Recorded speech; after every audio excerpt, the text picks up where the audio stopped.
Hello friends, today we will discuss a new chapter of class 10th Pole Science Power Sharing. In this chapter we will study how power sharing among different countries. We will take two examples, Belgium and Sri Lanka.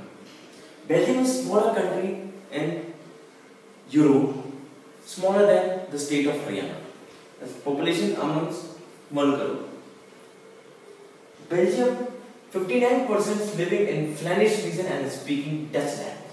जो Belgium में 59 speaking Flemish region वहाँ पे region and speak Dutch language and 40% living in Wallonis region and speaking French language और जो 40% थे वो Flemish region में Wallonis region में रहते थे और French language बोलते थे बाकी के जो 1% are German speaker. The capital of Belgium is Brussels.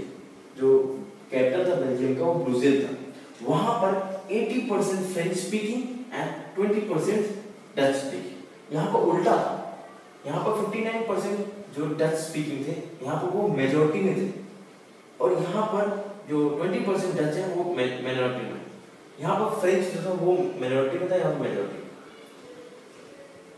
Now let's study the Sri Lanka Sri Lanka attained independence in 1948 Sri Lanka speaking Sinhala speaking 74%, Sinhala speaking 74%, and all Sinhala speakings are Buddhist.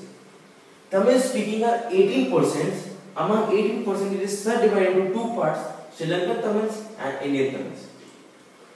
The native of Sri Lankans are known as Sri Lankan Tamils, and the people who came from India are known as Indian Tamils. And 7% of Christians.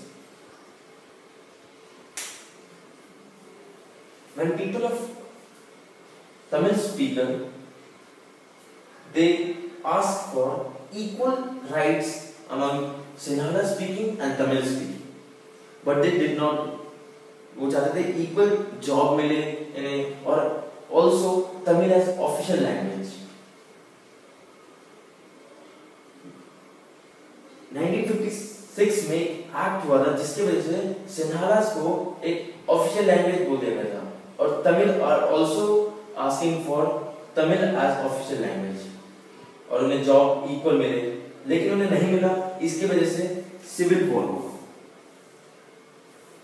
But in the case of Belgium is equally divided amongst all communities अब आते हैं accommodation of power sharing जो Belgium की accommodation of power sharing क्या था number of Dutch and French speaking equal minister in the central जो number of Dutch थी और French equal minister in the central level ना तो फ्रेंच की ज्यादा ना तो डच की ज्यादा equal many power of the central government has given to the state government ज्यादातर पावर जो भी सेंट्रल गवर्नमेंट की थी कुछ पावर स्टेट गवर्नमेंट को दे दी थी Brazil has separate government in which both community has equal representative जो ब्राजील थी उसके पास एक सेपरेट गवर्नमेंट थी जिसमें बोथ कम्युनिटी जो दोनों कम्युनिटी थी उसमें इक्वल रिप्रेजेंटेटिव क्योंकि चाहते तो फ्रेंच के ज्यादा फ्रेंच माइनॉरिटी फ्रेंच जो थी यहाँ पर मेजॉरिटी में थी उन्हें यहाँ पर ज्यादा मिल सकता लेकिन equal representative apart from the central and state government there is third form of government called community government it is elected by the people belongs to one language community one language community मतलब German speaking तो जो वहां पर थी apart from the central and state मतलब वो community का ऊपर क्या काम था कि जो भी अगर लैंग्विस्टिक भी अगर बीच में कुछ हुआ अगर किसी को अगर ज्यादा मेजॉरिटी दे दे तो इस पे जो थर्ड फॉर्म ऑफ गवर्नमेंट है वो काम करेगी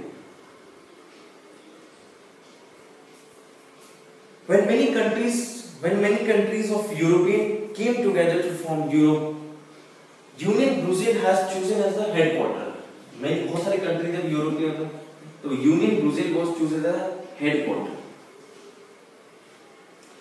अब आते हैं forms of power sharing कितने forms हैं there are 4 types of power sharing there are 4 forms of power sharing first form power sharing amongst different organ of government power sharing amongst different organs कौन से हैं government के legislative executive and judiciary it is also known as horizontal distribution horizontal form of government भी बोला जाता है legislative का काम है लॉ मेकिंग, एग्जीक्यूटिव काम है लॉ पर काम करना, और जुडिशियल काम है पनिश करना those who break the law. सब अपने अपने डिस्ट्रीब्यूट किया हुआ है, कोई किसी के काम में इंटरफेयर नहीं कर सकता। अब अगले बात है second, power share amongst government at different level, जिसमें आता है central, state and local. Central, state and local equal इनको भी गिवन है। फिर थर्ड फॉर्म आते हैं power share amongst different social group. Different social group मतलब जैसे फ्रेंच में हमने देखा था बेल्जियम में कि फ्रेंच डच इक्वल सबको गिवन था, वैसे उनके लिए पहले से सेपरेट था।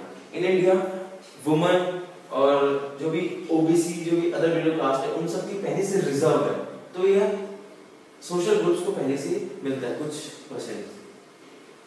Power share amongst political party, pressure groups and movement. इसमें क्या होता है कि व्हेन द कोलिशन गवर्नमेंट क्या होता है कि व्हेन टू और more parties are combined to form a government, तो उसको बोलते हैं coalition government. In coalition government कोई एक पार्टी कुछ लॉ नहीं बना सकता, उसमें अगर तीन पार्टी मिली है तो तीनों पार्टी के मेंबर से बात होगी तब जाके लॉ मिलेगी। तो यही पावर है कि कोई ऐसा नहीं है कि वो उनकी मेजॉरिटी थी थोड़ी सी तो वो लोग ने अपना लॉ बना दिया। इक्वली अगर तीनों, अगर कोई एक भी मना कर देगा तो लॉ नहीं बनेगा।